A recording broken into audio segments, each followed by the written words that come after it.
ದಸರಾಗೂ ಮುನ್ನ ಕ್ಷಿಪ್ರ ಕ್ರಾಂತಿ ಆಗುತ್ತೆ ಅಂತ ಅಶೋಕ್ ಅವರು ಹೇಳಿಕೆ ಕೊಟ್ಟಿದ್ರು. ಅಶೋಕ್ ಅವರ ಹೇಳಿಕೆಗೆ ಪ್ರದೀಪ್ ಈಶ್ವರ್ ಟಾಂಗ್ ಕೊಟ್ಟಿದ್ದಾರೆ.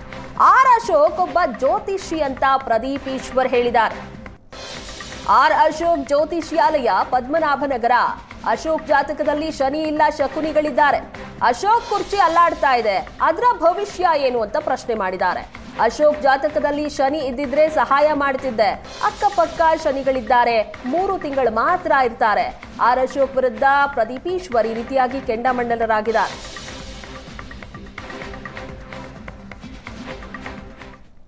ಅಶೋಕ್ ಅವರು ಮಾತು ಹೇಳ್ತಾರೆ.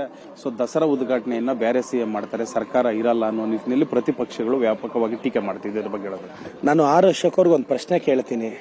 ಅಶೋಕ್ ಅಣ್ಣ, ನೀವು ಜ್ಯೋತಿಷಿಗಳು, ಅಶೋಕ್ ಜ್ಯೋತಿಷ್ಯಾಲಯ ಪದ್ಮನಾಭನಗರ. ಅವ್ರ ಜಾತಕದಲ್ಲಿ ಶನಿ ಇದ್ದಿದ್ರೆ, ಅಶೋಕ್ ಅವ್ರ ಜಾತಕದಲ್ಲಿ ಶನಿ ಇದ್ದಿದ್ರೆ ಅವರೇ ಜ್ಯೋತಿಷಿಗಳು ವಾಸಿ ಮಾಡ್ಕೊಳ್ಳೋರು. ಆದ್ರೆ ಅಶೋಕ್ ಸುತ್ತು ಇರೋರು ಶಕುನಿಗಳು.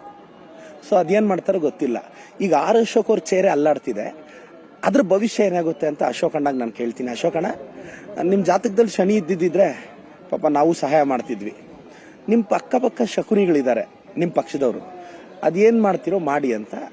ಅಶೋಕ್ ಅವರು ಪಾಪ ಅವರು ಚೇರ್ ಇನ್ನೆಷ್ಟು 1 ತಿಂಗಳು 2 ತಿಂಗಳು ಅಶೋಕ್ ಅವರು ಇರ್ತಾರೆ, ಅದ್ರೊಳಗೆ ಏನೋ ಮಾಡ್ಕೊಂಡು ಹೋಗ್ಲಿ ಸರ್. ಮತ್ತೆ ಇನ್ನೊಂದು, ಈಗ ಸುರ್ಜೇವಾಲಾ ಬಂದಂತ ಸಂದರ್ಭದಲ್ಲಿ ಇಡೀ ರಾಜ್ಯದಲ್ಲಿ ಒಂದಷ್ಟು ಚರ್ಚೆ ಆಗ್ತಿದೆ, ನಾಯಕತ್ವ ಬದಲಾವಣೆ ಏನನ್ನ ಆಗ್ತದೆ ಅಂತ.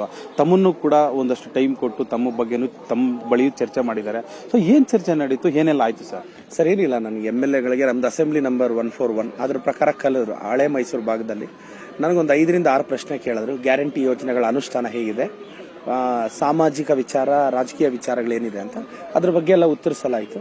ಮತ್ತೆ ಅದನ್ನ ಮೀರಿ ನನ್ನ ಉಸ್ತುವಾರಿ ಸಚಿವರು ತುಂಬಾ ಚೆನ್ನಾಗಿ ಕೆಲಸ ಮಾಡ್ತಿದ್ದಾರೆ, ನನ್ನ ಮುಖ್ಯಮಂತ್ರಿಗಳು ಉಪಮುಖ್ಯಮಂತ್ರಿಗಳು ಚೆನ್ನಾಗಿ ಕೆಲಸ ಮಾಡ್ತಿದ್ದಾರೆ. ನನ್ನ ಸರ್ಕಾರಕ್ಕೂ ಅಭಿನಂದನೆ ಸಲ್ಲಿಸಿದೆ. ನಾವು ಖಂಡಿತವಾಗೂ 28ರಲ್ಲೂ ಮತ್ತೆ ಅಧಿಕಾರಕ್ಕೆ ಬರ್ತೀನಿ ಅನ್ನೋ ಭರವಸೆನೂ ವ್ಯಕ್ತಪಡಿಸಿದ್ದೀನಿ ಸರ್. ಮತ್ತೆ ಒಂದು 30-40 ನಿಮಿಷಗಳ ಕಾಲ ಚರ್ಚೆ ಆಯ್ತು, ಚೆನ್ನಾಗಾಯ್ತು ಸರ್. ಇದಿಷ್ಟು ಶಾಸಕ ಪ್ರದೀಪ್ ಈಶ್ವರ್ ಅವರ ಮಾತು. ಚಿಕ್ಕಬಳ್ಳಾಪುರದಿಂದ ಕ್ಯಾಮರಾಮನ್ ಅಂಜನ್ ಜೊತೆ ರವಿಕುಮಾರ್, ಏಷ್ಯಾನೆಟ್ ಸುವರ್ಣ ನ್ಯೂಸ್.